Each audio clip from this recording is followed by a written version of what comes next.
In today's video, I'm going to show you how to create a rigid joint in Fusion 360. If you're working with assemblies, joints are essential because they define how different components connect and move relative to each other. A rigid joint is one of the most common joint types because it locks two components together so they behave like a single solid object. This is especially useful when you want parts to stay fixed with no movement between them. I'll walk you through the exact steps so you can quickly add a rigid joint inside your assembly. And if you find this tutorial helpful, make sure to hit that like button and subscribe to the channel for more Fusion 360 tutorials and CAD tips. Alright, let's get started. First, open your assembly in Autodesk Fusion 360. This should be the design where you already have multiple components that you want to connect together.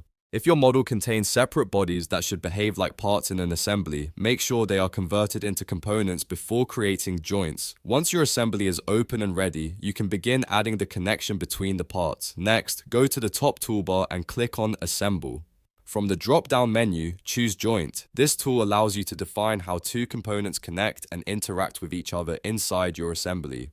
As soon as you activate the Joint tool, the Joint dialog box will appear, and Fusion 360 will ask you to select the first joint position. Now select the first component location. This can be a face, an edge, a circular feature, or even a joint origin, depending on your design. The point you select represents the exact location where the joint will attach to the first component. After that, select the second component location where the connection should occur. Again, you can choose a face, edge, hole center, or joint origin. Fusion 360 will preview how the two components align based on the selections you make. In the Joint dialog box, look for the Type option and set it to Rigid. A rigid joint means the two components will be completely locked together with no rotation or sliding motion allowed between them.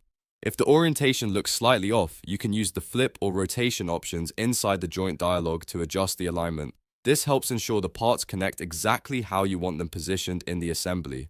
Once everything looks correct, click OK. Fusion 360 will now create the rigid joint and the two components will behave as a single fixed unit with no relative movement. And that's how you create a rigid joint in Fusion 360. If this video helped you, make sure to hit the like button and subscribe for more Fusion 360 tutorials, CAD tips, and engineering design guides. Thanks for watching, and I'll see you in the next video.